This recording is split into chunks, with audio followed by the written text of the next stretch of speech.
Hey guys, I'm Dov, and today I'm back with more Total War Warhammer 2 online action. Yes, indeed, we are back in action with the Dark Elves, going to be facing up against the brand spanking new Tomb Kings. So let's go ahead and jump straight to the army compositions. For my army, my forces are going to be led by a Sword and Board Dreadlord, also known as the Dread Lady, on a cold one. Give her some nice armor-piercing damage. 70 melee attack, currently with the strength through spite buff, and yeah, just overall great combat stats. Armor piercing, 115 armor, 65 charge bonus. A lot to like about the Dread Lady in this particular guise. For magical support, we've got a Lore of Fire Sorceress on a Dark Pegasus. Of course, Lore of Fire being the go-to against the Tomb Kings, especially in a duelist type situation. I've got Fireball to help snipe out characters, as well as Cascading Fire Cloak to help in duelist situations, and of course Flaming Sword of Ruin to give that nice, sweet fire damage. In addition, we've got for infantry, 4 Blackguard Corsairs in the center. We've got a couple of Dread Spears, 2 Blackguard of Nagarond to act as the anchor here. These guys are going to be very good against the Tomb Kings. The only real threat is the Tomb Kings missiles, especially Ushabti Great Bows are very dangerous to Blackguard. But as long as they don't get shot up too much, they can get a lot of work done against pretty much all the Tomb Kings units. Of course, we've got the obligatory single Witch Elf in the center to help pin down high-value targets and enrage them. And we've got 4 Dark Riders with repeater crossbows. So, of course, these guys have heavy armor-piercing missiles, mobility. They're able to get around the battlefield, where they need to be to apply some nice armor-piercing missile damage. Very strong units. So, for my opponent's army, he's got Settra the Imperishable on a horse here, which apparently, according to Lore Master of Sotek, is not super lore friendly, but oh well. I very much like Settra in this guise. He's got anti-large armor piercing, great combat stacks at 60 attack, 55 defense. Makes him a very solid choice, even in a duelist type situation against somebody like Krokgar or another very powerful kind of single model entity lord, large especially. He's going to be very good in a duelist situation.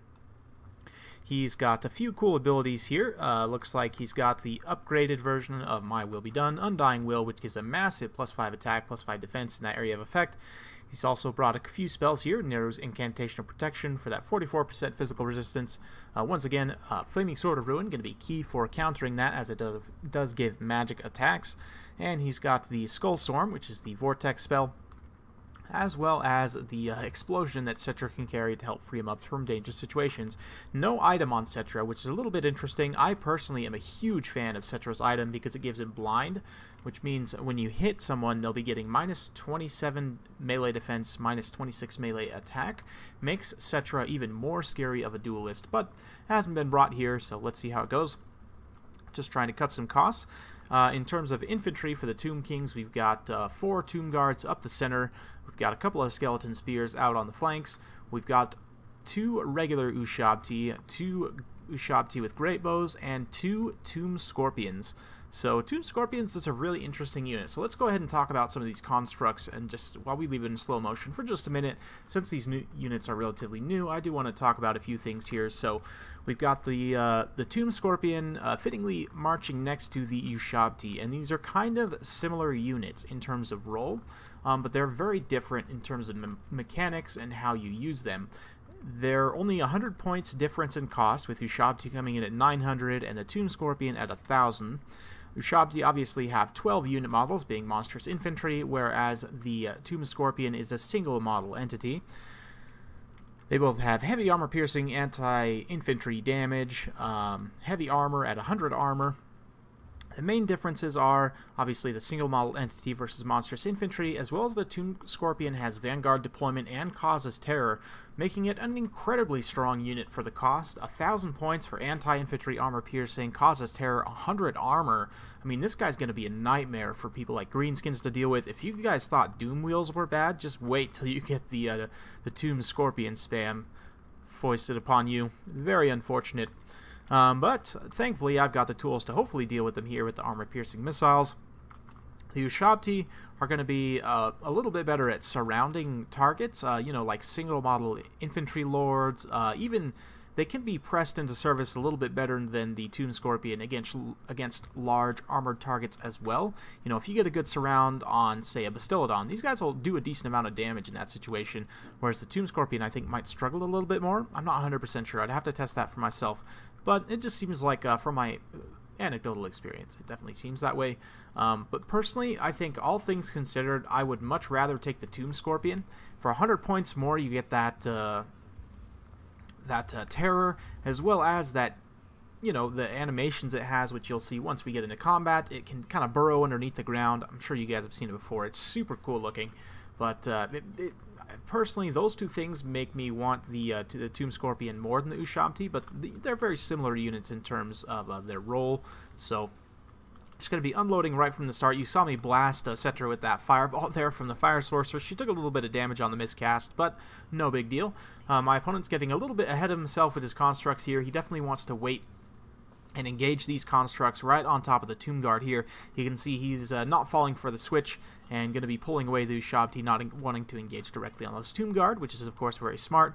We're just going to be playing a bit of skirmish game here, just firing in and then pulling back continuously with the Dark Riders. We're now behind our own lines here, so we'll just get straight to it. Vortex Spell being cast in the back didn't do an amazing amount of damage. Did some okay damage, but we're going to get Black Art Corsairs charging into Tomb Guard here.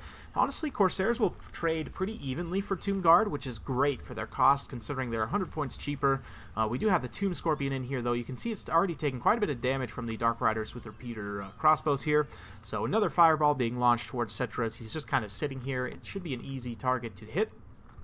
Blackguard being engaged on Ushabti here, and on the other side they're trying to deal with this Tomb Scorpion here. I've also got my Dread Lady on the Tomb Scorpion. Of course, she does armor piercing, and since the Tomb Scorpion's not an anti-large type monster, I wasn't too worried. She's also got vastly superior combat stats in terms of melee attack and defense, so she should be able to put a beat down. Not to mention we've got plenty of armor piercing missiles for support, so I'm very confident that we can take down this Tomb Scorpion without too much trouble here. So Black Art Corsairs across the line going to be doing very, very well against Tomb Guard. Like I was saying, this is an even trade, which is actually very cost effective for the Black Art Corsairs. That being said, where these Ushabti are soaked in, the Ushabti are absolutely going to stomp all over Black Art Corsairs. The only units that are going to be able to hold them effectively are these Blackguard of Nagron, but look how butchered these Blackguard are. Considering they're an elite tier halberd, they have done a lot of damage to both this Ushabti and the Tomb Scorpion and got a lot of value. But look at how beat up they are already. I mean, I'm going to be shooting in here with these armor-piercing missiles and doing a little bit of friendly fire, and they're still taking the anti-infantry armor-piercing damage. So it's kind of a counter versus counter type engagement.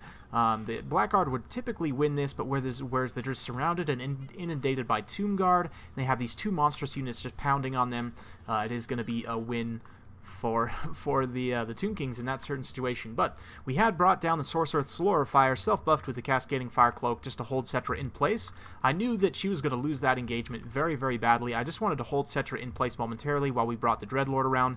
Now the Dreadlord's here with Flaming Sword of Ruin cast, giving her that flaming, armor-piercing damage, and just watch how quickly she's going to put down Settra. If that wasn't enough, we're going ahead and proccing the Murderous Prowess at the same time, so all of the buffs being stacked at the same time on the Dreadlord here, up to 510 weapon strength, 105 charge bonus with the flaming attacks, just going to put Settra in an absolute trash can. So Settra the Imperishable, unfortunately it looks to be a bit expired here, but just the absolute gooning power of all those buffs put together. Settra, I mean, he had about half HP when the Dread Lady got there, and she just put him down in literally like 3 seconds. So, just goes to show how powerful Lore of Fire is when you stack that Flaming Sword of Ruin with some other buffs.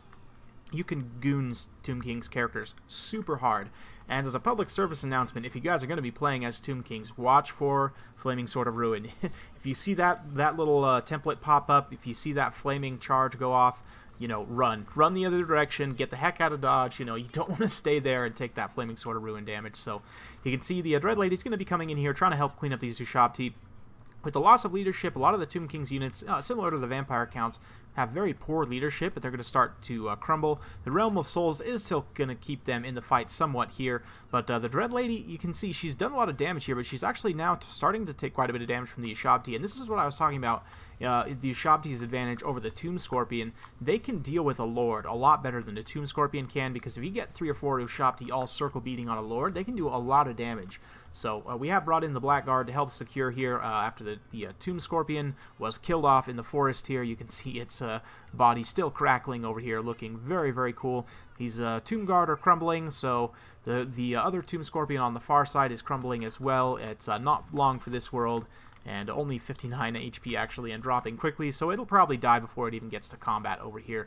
But the summoned unit of Ushabti now being brought in. You can see they have that kind of devolve effect around them, and we are going to be just punching in with the Dark Riders, you know, all of them that still have ammo. We are starting to run pretty low on ammo, which is a bit of an issue. You can see the balance of power still very, very close, actually in my opponent's favor, and that is because of these two bow Ushabti that still have a considerable amount of ammunition and are completely healthy. So my army is super tattered at this point. I mean, obviously the Dark Riders are fairly healthy, but they have almost no ammunition left. That was one of the last volleys I had. The only thing really that can kill these bow Ushabti are these Blackguard of Nagaron, so I have to do everything I can to try and protect them. My opponent ought to be targeting them as much as possible. You can see the Dread Lady ended up taking quite a bit of damage from those Ushabti. The Great Bow Ushabti were also shooting at her for a time, so she ended up taking a ton of damage. You can see these Ushabti Great Bows on the side also trying to focus her down. She doesn't like that, so she's going to route off the side here, which is, you know, that loss of leadership is going to be very tough. You can see, despite me having killed most of my opponent's army, those Bow Ushabti are still such a force on the balance of power that it's very heavily in my opponent's favor, despite me having, you know, 4 times the amount of unit models that he has. Thankfully, my Dread Lady is going to rally here right by the side of the map and in the forest, so she's hidden.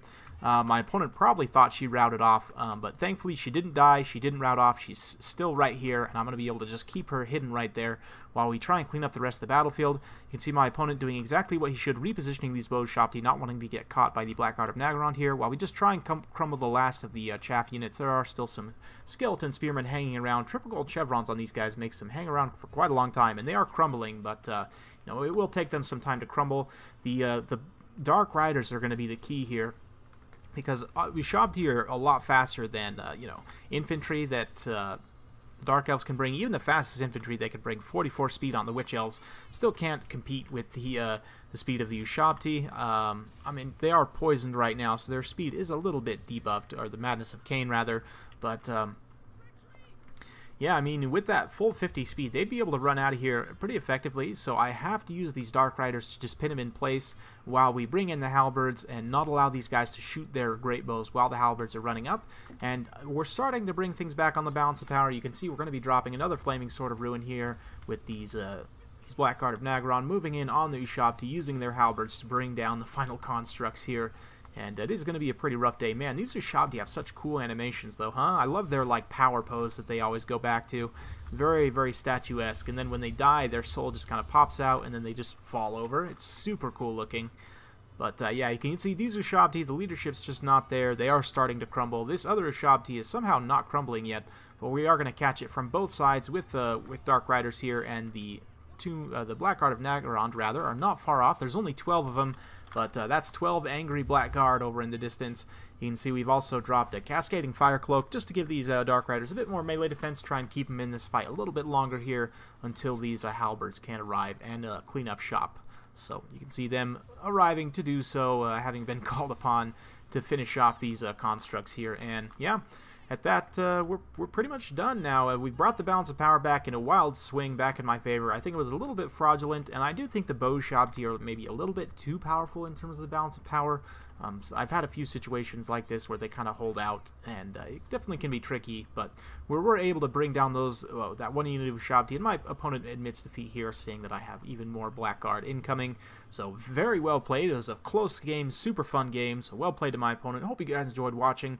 Just goes to show how powerful the Lore of Fire can be, and me gooning Settra early on was absolutely clutch in you know, that late game comeback. I definitely was behind on the balance of power just because my infantry took an absolute beating there, but the Blackguard kind of coming through in the fourth quarter. The Dark Riders with repeater crossbows as well, doing some really nice damage against the opposing constructs. You can see they did get quite a few kills, 92 and 56. Only one Ushabti got a chevron, though. No chevrons on the Tomb Scorpions and on this Ushabti Great Bow, or on the melee Ushabtis. So You know, the armor-piercing missiles and the Blackguard definitely did their job in holding back the constructs and not allowing them to be super cost-effective. I definitely think that the Dark Elves are one of the better factions against the Tomb Kings. I still need to play through the matchup a little bit, but I mean, they have access to War of Fire, they have armor-piercing missiles, they have an elite-tier halberd. All of those things are things that are going to be very challenging for the Tomb Kings to deal with. You know, so I definitely think that the Dark Elves are still going to be one of the top-tier factions. We'll see when with the coming tournaments tomorrow and Sunday and later on down the line as well, kind of where the meta shakes up. But I still think, based on what I've seen so far and what I've played and everything, that the Dark Elves are still definitely a top-tier faction.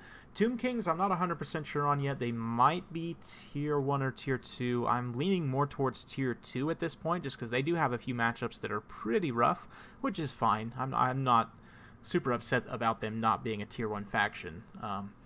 But let me know what you guys think in the comments below. You know, I'm always interested to hear your guys' opinions. So if you like this kind of content, like and subscribe. I'm keeping it coming with more Total War Warhammer 2 content every single day, so stay tuned for more, and we'll see you next time.